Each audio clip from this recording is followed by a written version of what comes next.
This next segment is about asset management and really a holistic view of asset management, and that's something that Streets LA has been embarked on and is serious about. And we have a couple guests that are going to talk about the asset management journey in their city, in their transportation organizations. We're going to start with Terry Martin, who is the Asset Management Program Manager for Seattle Department of Transportation. He has served in this role and in similar roles with the City of Seattle for 17 years, in both the water sector as well as the transportation sector.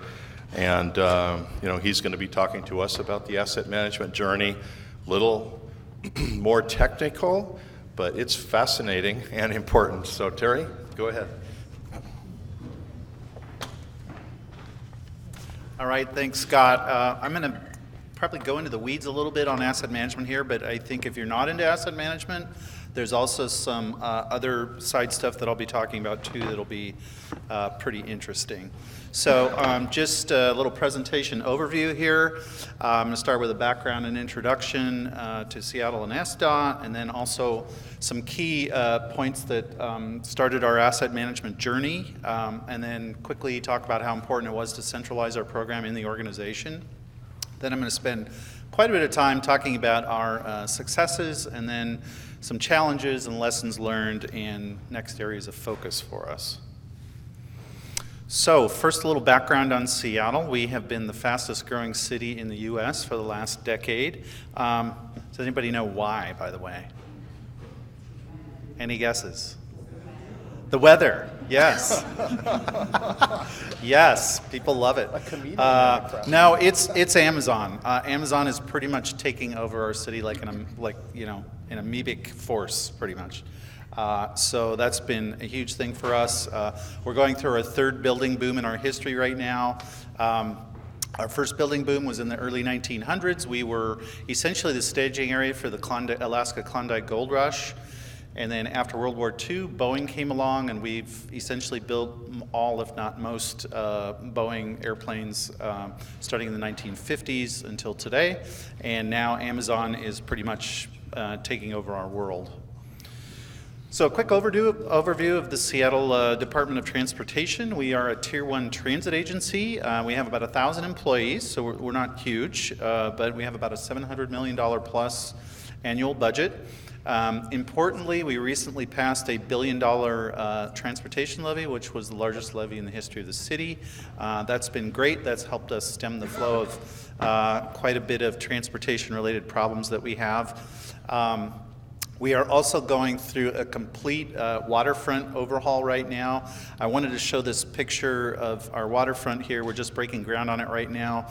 This is kind of an interesting deal because we will have a cantilevered promenade on the waterfront here, and that promenade, that sidewalk is glass, and underneath that promenade will be migrating salmon that will be feeding on aquatic biomass along the wall that is growing from the sun coming through the glass sidewalks. So, and people will be able to see the migrating salmon. So if it all works out as designed, it'll be a pretty cool thing.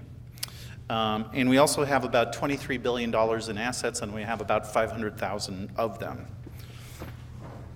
And just quickly, we have about 4,000 lane miles of arterial pavement, about 2,300 miles of sidewalk. I'm going to go into, in a minute, our recent very positive developments in our sidewalk program. We are under a curb ramp consent decree, just like Los Angeles, so we've been making strides with that. And we're very much a city of bridges. We have about 124 bridges that are worth about $8 billion. So, our asset management journey, a lot of stuff started happening in 2012 and 2013, around that time period. Our city council did a audit and recommended that we started an asset management program as well as a performance management program. This was also about the same time that we elected a very data-driven mayor who has been followed by another data-driven mayor. the MAP 21 regulations, which are the federal asset management transportation-related regulations, emerged about that time and have been very important in our journey. We also, I think it goes without saying that the citizens expect more and more of us in terms of accountability and transparency, and I think that's helped a lot, particularly with our public dashboards that we've developed. We also started a STAT program, which was based on the Seattle Police, or the New York Police Department, actually. And so that is sort of an internal continuous improvement program within our department. And we've also, I think, concentrated on a lot of early wins that we got and have kind of built on those. So guiding principles, we are customer focused. Like I said, we're building on quick wins. We are, a concept today has been stealing from others. I have no problem with that at all. So we've been going out looking at the best throughout the world. Auckland, New Zealand has been pretty much 3 or 4 years ahead of us the whole way. So we've started a dialogue with them and are frankly stealing a lot of their ideas, and they seem fine with that, so that's good. And then we are just communicating as much as we can. You can never communicate too much. So we needed to centralize the program. And so when we started out, we were in the planning section, but we quickly realized we needed to be enterprise focused, we needed to be objective, and also we're moving into risk quite a bit, and the risk analysis requires quite a bit of sort of enterprise, looking across all divisions kind of thinking. And we are, to a large extent, an internal consultant to the rest of the organization. So we have a data scientist, we have analysts that provide a lot of help to throughout the organization. So let's get to the successes. This is going to be a very sort of product-based presentation, I guess you'd say. And I tried to pick stuff that was very relevant to Los Angeles here too. So one thing we're particularly proud of is our arterial pavement benefit cost model. So basically, the secret sauce here is we quantify, we develop the benefits for car, truck, and bus travel in the city. We know what the costs are going to be because we know the condition of each segment of pavement, so we know the applicable cost intervention that's needed. So for the benefit side of the equation, we know the volume of the cars, trucks, and buses, we turn that into a benefit. We turn the whole thing into a benefit cost ratio, and then we sort from high to low, and that's basically our paving program. So this is just an example. So on the left here, we've got a PCI rating for each of these streets. So this is going to be the condition that the street's in. This is going to determine whether you need no action at all, or maybe you need a mill and overlay, or maybe you need crack sealing, or perhaps you need a complete reconstruction.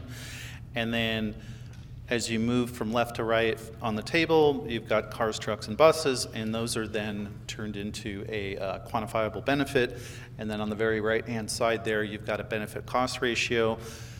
Some benefit cost, actually quite a few benefit cost ratios are less than 1. The majority of them are, so that means even if you had all the money in the world, you would not do anything on those streets yet. We don't have enough money to do all of the streets that are above 1 with a benefit cost ratio, but we do start out with the highest benefit cost ratio and work our way down. So this is called, I hope this isn't too weird, but I'm going to do a series of what's called bathtub curves here.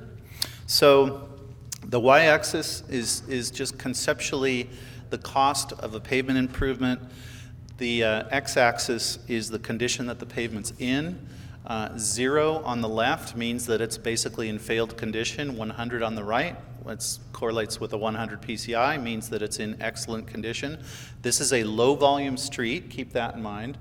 So the road user cost on a low volume street is low because there isn't much traffic on it.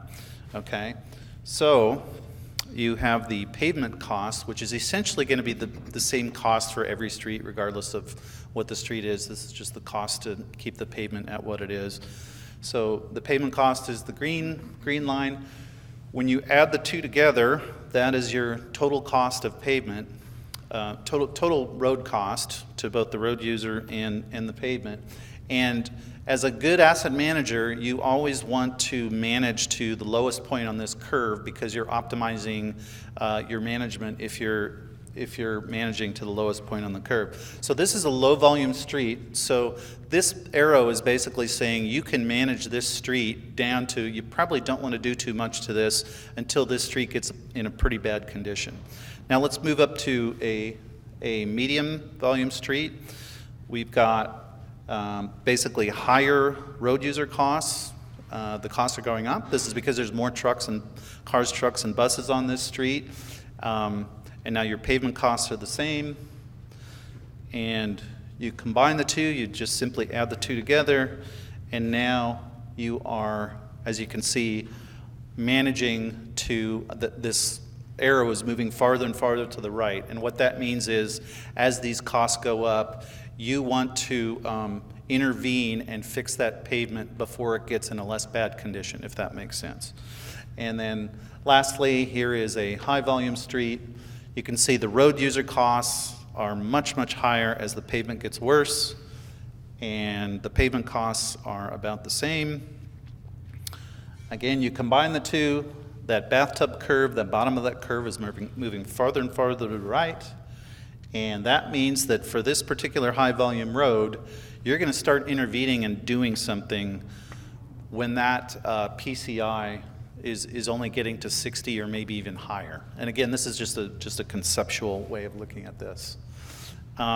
So I want to shift a little bit here from pavement to Seattle's sidewalk repair program.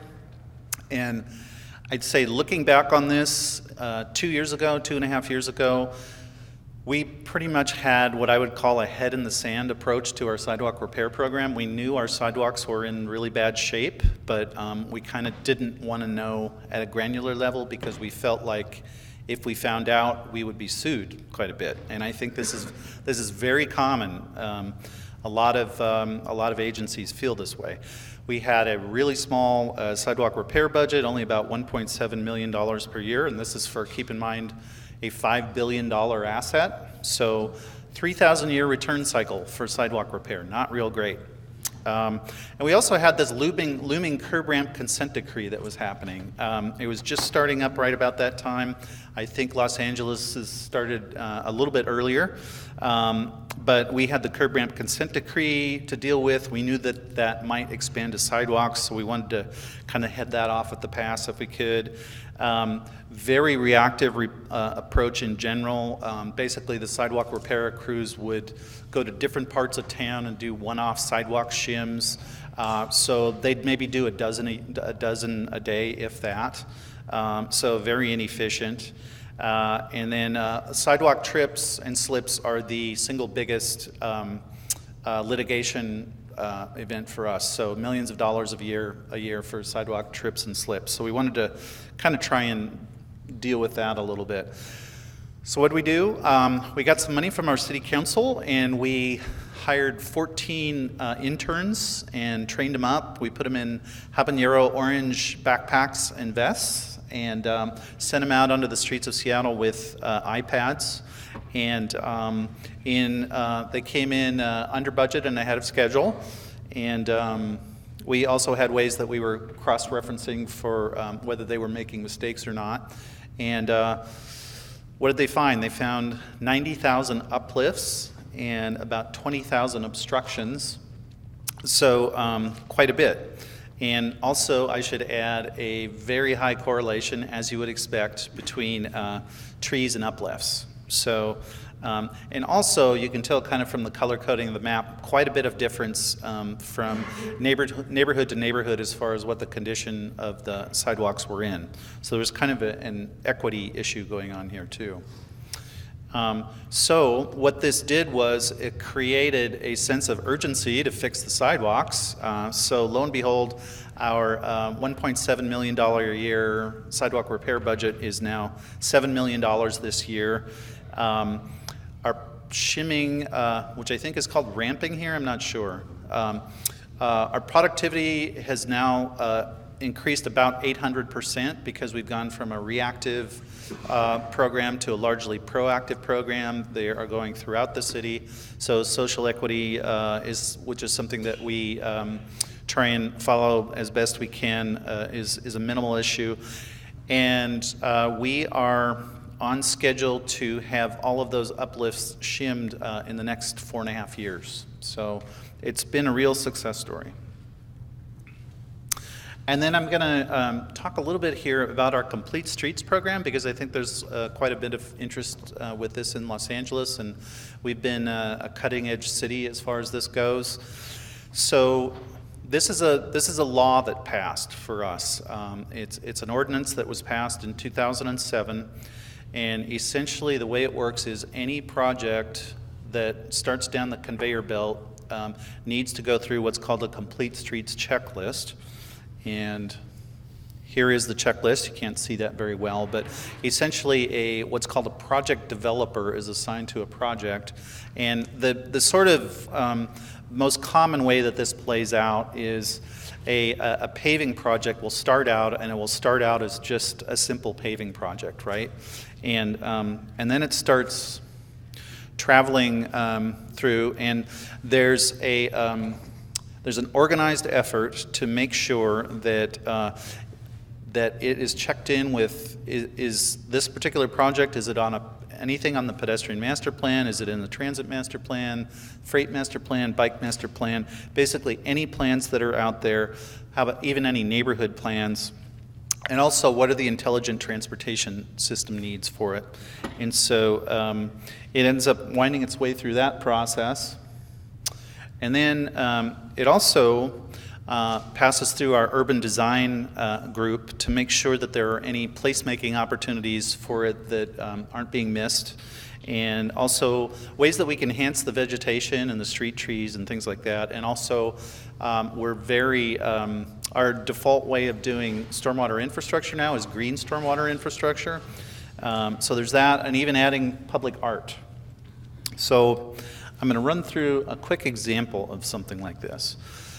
This is a street, Northeast 43rd, that's next to our University of Washington campus. And this started out as a very generic paving project.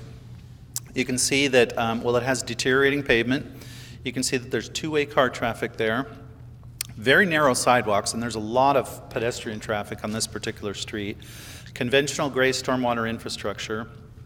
You can see that there's driving on both sides, there's also parking on both sides, and the street lighting is minimal, to say the least. So this is what this project has turned into. It's gone from two-way traffic to one-way traffic. It's now got a protected eastbound bike lane on the left-hand side there. The bikers going westbound actually are in the drive lane there. It's now got pedestrian scaled lighting, it's got widened sidewalks, curbless street design, and it's also got green stormwater infrastructure, benches, and note that parking has completely been taken away. So no parking here now, which is something we're doing quite a bit of actually too. This is another thing I want to mention that I think is kind of perhaps unique that we do, which is this is another ordinance that we passed. We require cross-agency coordination. So this is an app that we have called Dot Maps, and if you are a public agency of any kind, or if you're a cable provider or Verizon or AT&T or anybody that's going in the street basically, you by law have to put your information into this Dot Maps app. And this Dot Maps app, it's also publicly viewable, and it's an interactive map, and it allows the city to coordinate all of the work in the right-of-way quite a bit ahead of time, I might add. I believe the minimum lead time on this is 6 months, but it might even be more than that. I'm not quite sure. But anyways, this has been a real game changer for us, and there's a great website on this, so if you're really interested in this kind of thing, I've also got the link to the website down there, or you can just Google Seattle Streets Illustrated, and that will get you on this website, which is a very cool website. So, our ongoing challenges. Funding is our biggest one by far, just as it is, I'm sure, for most. It just so happens we're having a big election today, and we have an initiative called I-976 that, if it passes, is going to completely wipe out $30 billion worth of transit in Seattle. So I'm going to find out 8 o'clock tonight what's up with that, so that'll be exciting. We also, I would say the magnitude of our asset management task here is pretty big. These are big numbers. It's going to take a generation to turn the ship on our pavement system and our sidewalks and things like that. These are billions of dollars worth of backlogs that we're talking about. We are slowly turning from a reactive culture into a strategic culture, and I think we're doing a good job of taking into consideration risk nowadays. There continues to be climate change uncertainty. I don't think it's as big of a problem in Seattle as it is down here, but we are getting hotter, longer, drier summers and, believe it or not, wetter winters in Seattle. And then just the usual stuff of sort of shiny new objects versus taking care of what we have. And I would say some of our lessons learned are less is more. We've learned to just focus on a small number of things rather than trying to take on the whole world. And then also, if you're in a job like I'm in, it's often very seductive to always say, well, the data rules and you got to follow what the data says, but it's really all about people. And lastly, don't let the perfect be the enemy of the good, I would say. Our next areas of focus: performance scenario analysis to guide the size and makeup of our next levy. We depend a lot on our levies for money. We are using data science more and more. As I said, we're also getting deeper and deeper into risk management. And we will soon be automating asset onboarding. And new mobility is a real big and growing issue for us. So it's just an ever-evolving, more complicated world. And so I think we're up for the challenge. But I think that's all I have. Thank you. Thank you.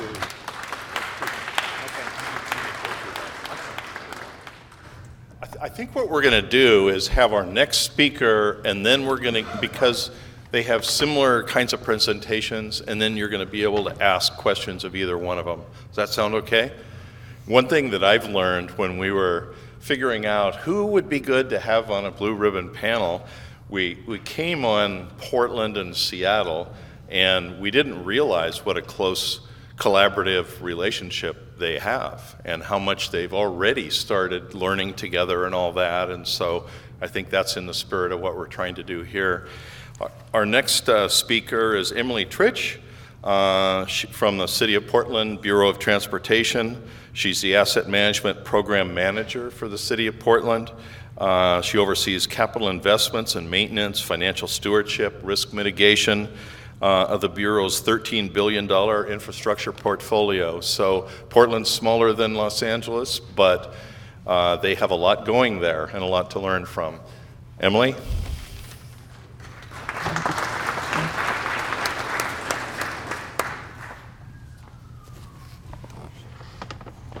Great, thanks so much. Again, I'm Emily Tritch from the City of Portland in Oregon.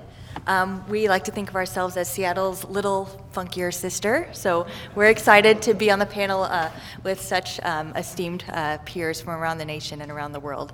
Thanks especially to Los Angeles for inviting us out. We've already learned a tremendous amount, and I know we're going to continue the conversation. So here we are. So Portland Bureau of Transportation is in the City of Portland, which has over 650,000 people. We have over 1,000 employees at the Bureau and an asset portfolio of $13 billion. Our three primary goals at PBOT are around safety, we're Vision Zero City, moving people and goods or mobility, and of course asset management, taking care of what we have and planning for the future, which is a theme I've been hearing a lot about today, so I'm really excited that we're continuing on this trope. So this is what our asset portfolio looks like at a glance. You'll notice we have an aerial tram. We also have a streetcar system that's managed by our Bureau. We have 152 bridges, 4 tunnels, a dock, and a few other features. Importantly, we have about 4,800 lane miles of pavement around our city. The goal of our asset management program here is to deliver smart investments that maximize the value of our transportation system at the least cost. Similar to what Terry said, we're trying to be more predictive, more thoughtful, and less reactive in the work we're doing, and in so doing save money for our constituency today and in the future. I want to point out that asset management is not merely about ensuring asset condition, but guarding our infrastructure for the future. Sort of in line with the quote that Adele shared earlier this morning, we have a responsibility to future generations, future Portlanders, Angelinos, to be making those investments today before waiting for infrastructure to fall apart. So for our strategic plan, we just launched the Bureau's first ever real strategic plan in July of this year, and we're already taking off running. To achieve excellence in asset management through implementing our strategic plan, we're advancing the following. So working to improve financial stewardship through whole value decision making and through, whole life cycle decision making and through value realization. There at the bottom, you'll see we're trying to build a strong foundation in data management and information systems. We're working on improving our organizational alignment and readiness, capacitating our workforce to deliver excellence in this, and then also ensuring that we understand and make progress towards meeting our stakeholder expectations. So as infrastructure leaders and decision makers, I'd like for you to think about maybe the favorite asset of your organization, or maybe the least favorite asset that you have to deal with. And I'm going to ask you just a couple of questions as we talk through the pillars. So maybe think in the back of your head what that is. So do you think in your agency or organization, do you have a good understanding of the risk that asset causes to your organization, whether it be liability, trips and falls, whether it be a catastrophic bridge collapse, something like that? Are you consistently providing intended operations and service levels with that asset? How reliable is your system? Do you have a fairly good understanding of the condition of those assets from regular inspections? Maybe your crews are using mobile technology and actually going out into the field and tracking the tree canopy or tracking pavement condition. What about maintenance scheduling and prioritization? Does your agency use a CMMS or another technology? Are we do you respond to maintenance concerns because someone calls you up or because your commissioner calls you down? Or are you actually using data to forecast your plan? Where performance is concerned, how much of what you do is driven by what the stakeholders or what your community is asking for or what they're expecting out of their assets? And then finally, think about that asset and figure out whether there are current costs accounted for as you're planning for its use. Are you accounting for the long-term obligations of that asset? So thinking into the future, maybe even beyond your retirement, who's going to be taking care of it and how?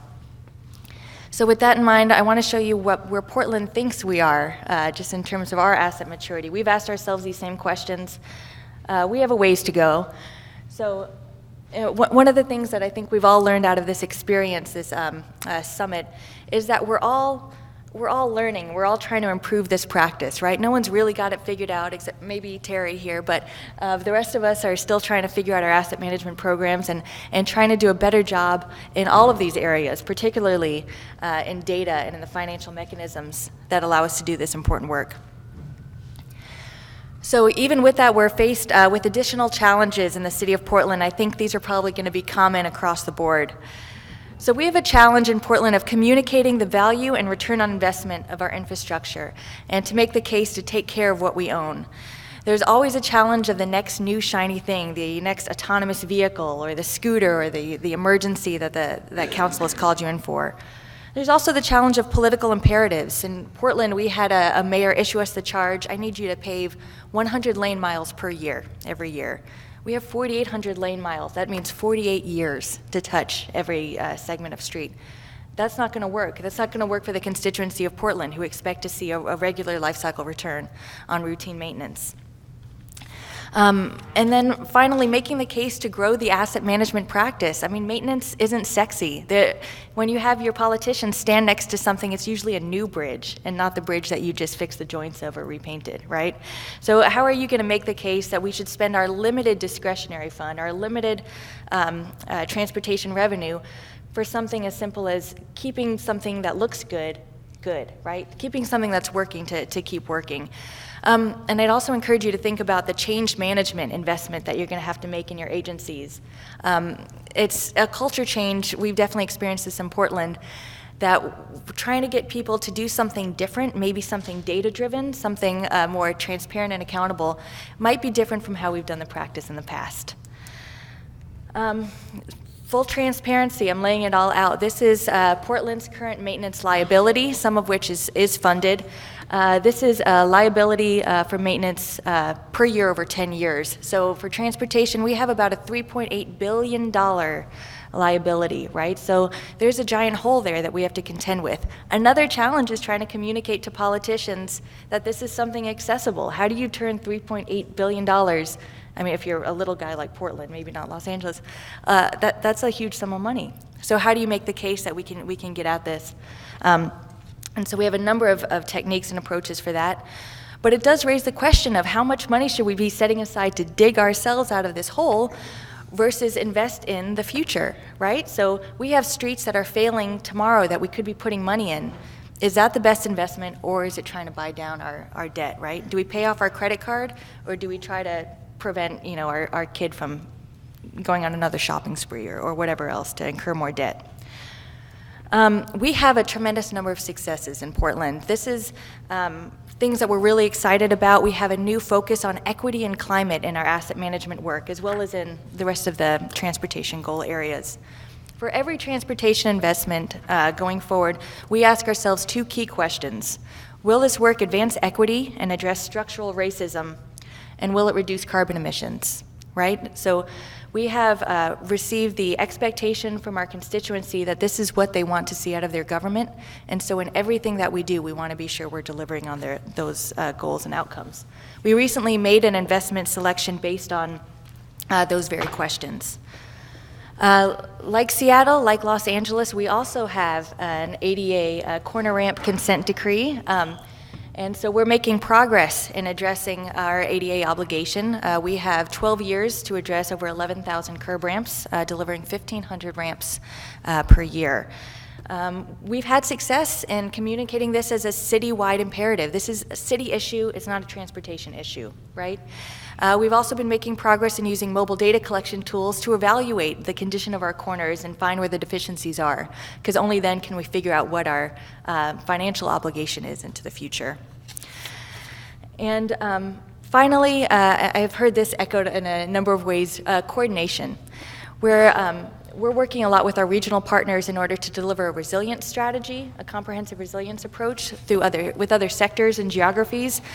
Portland, like you all, has numerous seismic risks. We also have risks of flooding and other consequences of climate change that we have to contend with.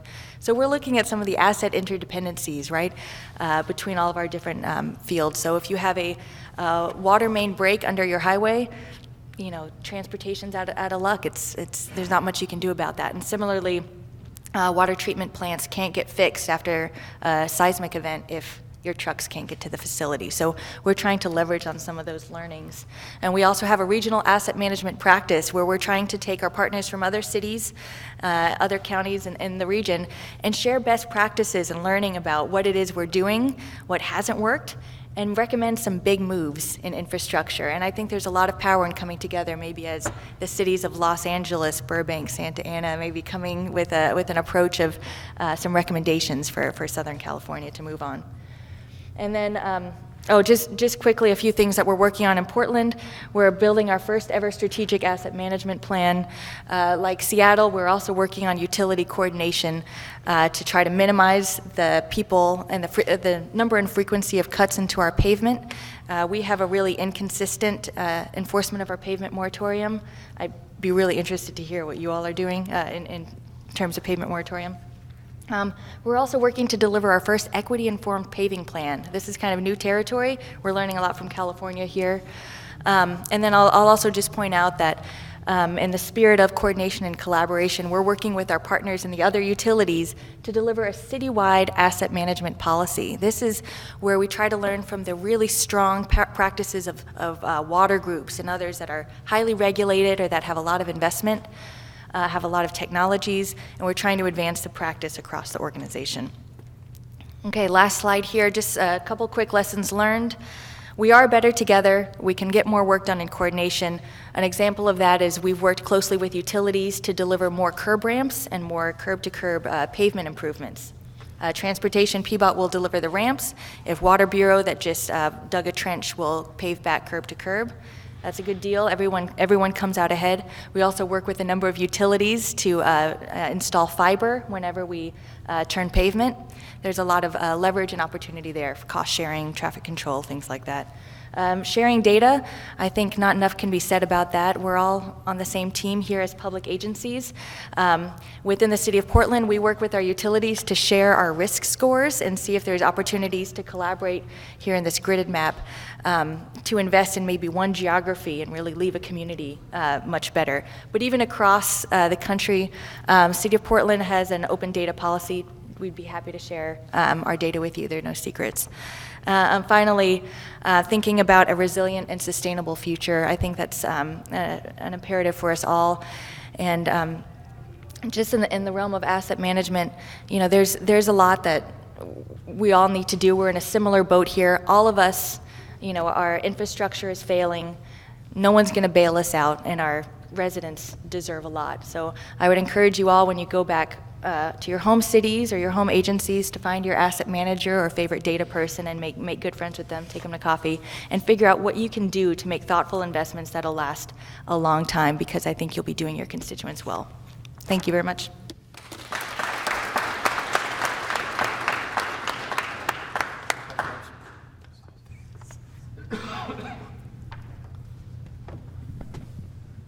Okay, do we have a hot question for Terry and Emily?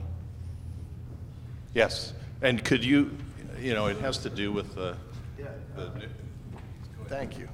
I'll try and make it a hot question. My name's John. I work for, yeah, exactly. I work for Councilor Bloomfield as the Chair of Public Works Committee, and so a lot of political issues, and so I want to ask you, do you see more similarities between Portland and Seattle with regards to asset management and the Public Works Bureaus, or do you see more similarities between one of your cities with Los Angeles?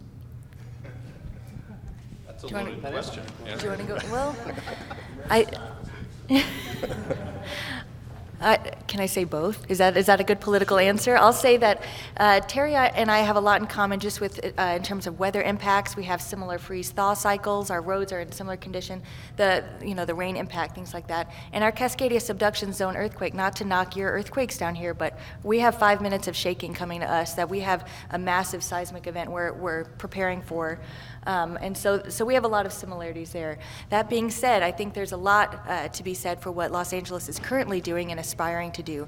I think just in terms of the data initiatives, opportunities that you guys are really leaping for related to vegetation and place and making it work for a diverse population, that's something that we share a common interest in. We're learning from you all in terms of how you guys are going to be establishing a really strong sense of place in a diverse community and a diverse economy. You guys are going to be leaders in this way. I'll add, I think one thing that we all have in common is a curb ramp consent decree that is, for us, it's the biggest risk I think that we have over the next 18 years. May or may not be for Los Angeles. Our climates are very similar, which I think kind of ties us together quite a bit. My guess is that climate change uncertainty is a much bigger deal for Los Angeles. I certainly saw that with that cool pavement presentation, which I thought was very interesting. So climate change, I think, is much more of an existential threat for us and much more of a real threat for you. You're also at a scale that's much bigger than us, but so that's a bit of a difference. But I do feel like there's lots of commonalities. There's You guys have a great pavement program, which is way ahead of, I would say, Portland and Seattle as far as your average pavement condition. That's a real big risk for us. We just keep falling behind. The numbers that you guys are churning out every year is very impressive. So yeah, I think that I have kind of a squishy answer, which is that we have a lot in common and we have a lot not in common, I guess. I don't know. We're all in the same boat. Ken, and then we'll. Well, as you know, Street LA is going on a asset management journey as well, and we know that it's going to be a long journey, and we're going to work together as a city family and with BOE, DOT, and all other agencies to work together. So my question for you guys is, how was your journey like in trying to getting every agency involved and collaborate? Did that change the dynamic of your relationship along the way? How was that journey? Well, all of our agencies aren't collaborating, so hopefully you collaborate better down here than we do. But but I think we're improving. And so one area, not to keep going back like a broken record to this curb ramp consent decree, but you know, when our utilities and other agencies build things, they're supposed to build curb ramps. Whenever they go into the right of way and touch the pavement, they're supposed to build curb ramps. Curb ramps are very expensive. They don't want to build curb ramps. And I think one thing that's really helped us, I touched on it in my presentation, was our cross-agency coordination. So I would say this Dot Maps app that we have, which basically, as the Godfather once said, we gave them an option they couldn't refuse. Basically, it forces them by law to for us all to coordinate and agree with one another. But there are the usual forces at play where the different agencies have different interests in mind that I think probably exist almost everywhere. Right, and for Portland's part, it's a similar story. We also try to encourage agency coordination. That photo there is of a number of our leaders together for a Get Portland Moving event. We had this massive amount of construction all at once, and the idea was we're going to close this road once and get it all taken care of, and then you'll be on your way. We did a pretty good job as a result. We, in 6 weeks, we had $5 million of costs avoided as a result of loss of pavement life, and traffic controls. That's not even including the cost of time, people sitting in their cars cursing us, right? And so we find a lot of opportunities of multiple wins when our agencies do coordinate, but it's really hard to do. So you need to find those good friends you have, sometimes lower level in the organization, that can drive that message up. Yes. Hi, Jennifer McDowell with the mayor's office. You've definitely got the elected officials' offices. Our ears are kind of perked up here with asset management. My question is specifically for you, Terry. I was really inspired by the Complete Streets checklist that you presented on. But I did happen to notice the scope of your project increased significantly, and I was wondering kind of how you all had then, how you provided the budget to build a street that was so much more complete. Who did you have to partner with to get that completed? Is it 100% funded? And if so, kind of where did you all pull those funds from? Well, that is quite a question. And if our pavement engineer was here, I would be able to see where he's in the room by steam coming out of the top of his head. It's been a bit of a journey. So at first, it was a little rough because the typical project starts out as a pavement project, and then, like you said, the scope just starts increasing. And the budget really was not worked out for this at the beginning, so I would say the first 2 years, the pavement budget incurred a lot of those costs, and then our pavement program really pushed back, and they said, hey, our soft costs have gone from 30% to 70%, and we just can't, we have to build 50 miles a year in pavement. We can't do it because of these Complete Streets projects. So we've sort of tweaked various budgets, and we've created budgets so that, for instance, those bicycle amenities that you saw and the vegetation and the sidewalks, those are now coming out of the bicycle budget, our bicycle master plan budget, our pedestrian master plan budget. And so we have sort of like stumbled our way along the last few years into a system that I think works pretty well. It does kind of, it's still slower than it could be, but I think it's sort of evolved into very much a success story, and I think our pavement engineer is actually a pretty happy guy right now. He wasn't 4 years ago. And yours is still evolving, right? I liken our paving projects to, have you ever seen one of those skinny Christmas trees and people keep hanging ornaments on it until the tree's bent over a little bit? Portland is proud of its modal split, that we have an environment that people can bike and walk and roll in a million different ways. I'm also delighted by it. But at some point, when we keep adding bicycle infrastructure, pedestrian infrastructure, we're hanging another ornament on for a road diet or for buffered bike lanes or something, we lose the paving project, because then when it's underfunded, guess what goes? Guess what gets cut? So that's something we're still trying to negotiate in Portland. And we're trying to walk that line a little bit. We have a local gas tax coming up here soon where we've actually intentionally segregated out the maintenance money and said, can't touch this. We're paving with this, and then we can make these the perfect roads over here and try to keep it isolated that way. Right. Another question. Please come forward here and use the mic. Okay, so back to the sidewalk with there. Trees are going to grow in perpetuity, right? So I'm interested to know in Seattle, Portland, is your cycle. How long would it take for you? You just fixed a block and you left it behind. Probably next year still have the same problem. How long does it take based on your budget and your cycle programming to get back to that spot? To get back to which spot? To get back to... The one that you left behind, just you left behind. You remarried and you moved on. Oh. How long would it take for you to get back in the cycle? So I think to get back to a healthy sidewalk system. So right now so I said that we're doing the shimming, or I think the ramping as you call it. That is not by any means considered a permanent solution. We actually call it a mitigation.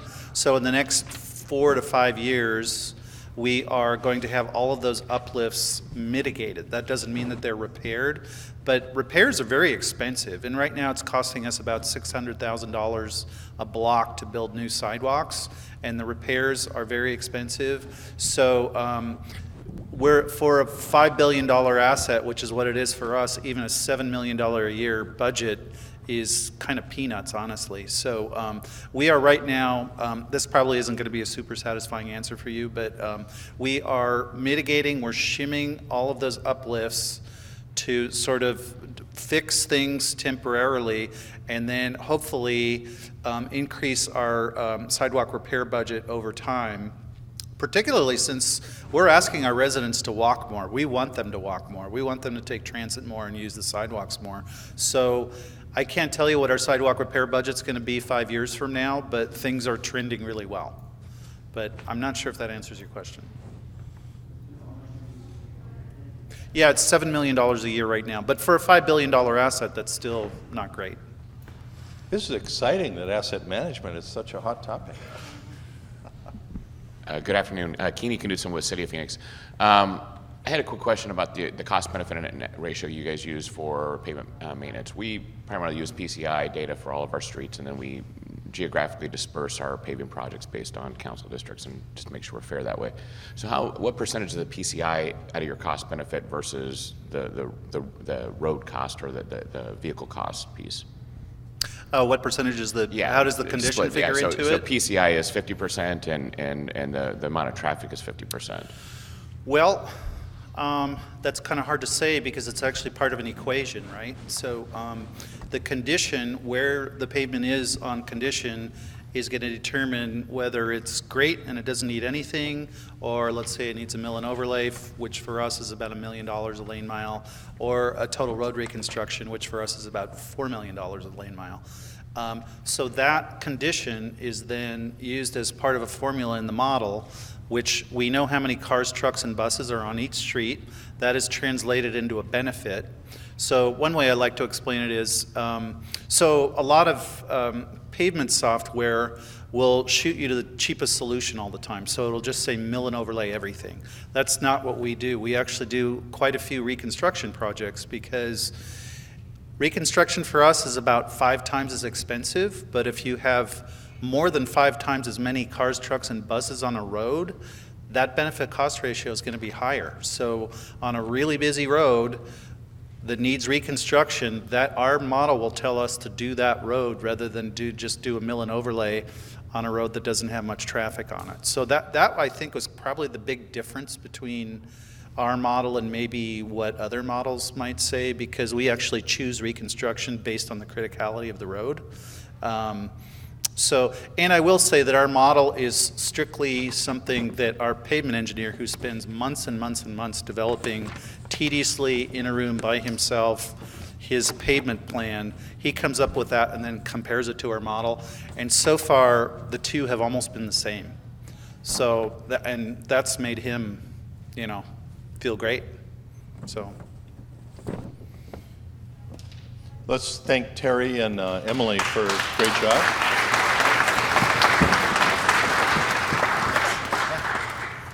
Before turning this over to Adele to close, actually it's pretty amazing how attentive this audience has been, and how you've stuck in there and really been great. I'd like to ask you 3 questions if I could. One is, did you make a new connection today? Raise your hand. Any new connections? Yeah. Was this event worthwhile? Yes? Would you be interested in practice sharing and collaboration in the future, doing something like this again? That's great. With that... What do you think about the moderator? Pardon? What do you think about the moderator? Oh, no, forget the moderator. No. No. So, in turning it over to Adele, maybe you could come up, and I just like to ask Adele, we didn't rehearse this, but what do you think the value of peer collaboration is? We had all these international visitors and national visitors and experts, and then take it over. Okay, thank you. So I had to go down and had a briefing with the council members, so I had to do my political hat on and get some stuff taken care of. But it's amazing, how we're all similar, right? We all share the same thing. But the things that we all share, we have a passion for what we do. And I'll tell you, across the country, anywhere you go across the world, the people that work on public works, whether it's streets, water, whatever, they're the unsung heroes that really work hard every day. They take it to heart because they want to do the right thing. And it's sometimes it's tough. Sometimes it's not easy because, not every day is a good day. But the only way for us to really be ready is to figure out who we can pick up the phone and call and ask for help, to ask, how did you deal with it? Because sometimes we need that support, and I said it before. And this is really the first thing I think is building relationships. It's all about relationships in life. So we need to build relationships so you can work and learn, and the way we're gonna move is together. And that's kind of what we've been working on. That's why I'm excited about APWA coming in and doing the big cities, big counties, and we're building on this and having this summit, because we all are trying to do the best. We all are trying to leverage the resources. We're all trying to provide a safe city, safe community for all our residents. So for me, it's the value of this is amazing. One is relationships. The second is sharing information and technology. I know people like in New York, Joe, and what you have, or Houston, Carol, you all have your special thing you're dealing with. Be good maybe next time that we share something that you guys are doing and have you be here talking about it and learning. And I'm so excited that we had even regional agencies like Metro in the room with us, have Caltrans here, because that relationship is critical, right? And sometimes we don't bring people together. And I want at some point to bring the water agencies with us and how we can really, I'm a water guy always, but I want to bring water to transportation. That's my goal. Somehow, I'm not sure, but in LA it comes with money, because I worked hard on Measure W to get stormwater funding for stormwater, and now I moved to transportation, so I'm trying to figure out how we can get that money back in. right? We're trying to figure that out. The first thing is making trees part of the stormwater BMP system and should qualify for funding for O&M and for capital. So this is my first move. But we have to be innovative. We have to share. One thing that I know APWA is looking at is creating this share room or share system that we can actually communicate and put a question out there and we can all respond to it. We started a little bit working on LinkedIn group, but I think we should expand that more. So, and I'm glad that we actually had people from within the city that we don't usually stop and talk, right? You know, ITA is here, Jeannie, we're working with you on, you know, analyzing our claims and liabilities and using that data to help inform our decisions. It's the first time we've been doing it, and now we're making our decision-making better. With engineering, I know Alfred is here, and we worked really hard on many things. I know Julie was here earlier on complete streets and how we can turn this around. I know the question, you know, that Jennifer asked about complete streets. I want to turn complete streets on its head. We shouldn't be just fund for 4 or 5 streets. Every day, our activities should be based on complete concept. So it's not just having to force 2 or 3 projects and say, okay, we're going to make complete streets in street A, B, and C. Is actually everything we should do is about bringing things together on a holistic solution. So, you know, it takes a village to, you know, in this city, it takes a village in this country, it takes a village in this world. But it's amazing how close we are. And sometimes we run so fast, it's good every now and then to stop and say, okay, let's just check with each other. And I'm serious about the 800 support system. Pick up the, you know, maybe call, then Carol gets on the phone, okay, I'll have the session. But it's all about helping each other, working together. And I want to say thank you to all of you that made the time to be here. On sidewalks, we're doing some great things on sidewalks. I want to talk more about it at some point on not just the Willits and the settlement agreement that we have on access, but actually how we repair sidewalks. And I think we should find solutions to allow us to, you know, meander into public streets and also meander into private streets, and how we make it easy, and while we keep the trees alive and make the sidewalks safe. So we're working really hard on that option. So with that, I want to say thank you to each one of you that came from across the country, across the world, but thank you to the folks that came in from the trees. Okay, so I was told that if you want a tree from LA, you can take a tree here, and you can have it, that's yours. And make sure you water it and report on it every day. And we need to know what's happening with it. It's your responsibility to report on it. Thank you for Scott and his team. Thank you for the visitors from across the world. Thank you, Bookie. And thanks for the Streets LA team and the mayor's office and everyone who was here and helped us. Thanks for our caterer. Thank you very much. And the team that made this happen, our service coordinators and Martin and his team and Melinda and Gabby and Veronica and everyone who helped make this happen. So thank you and have a safe trip, and we'll see you hopefully soon. I don't know where, but we'll figure somewhere to meet. Thank you.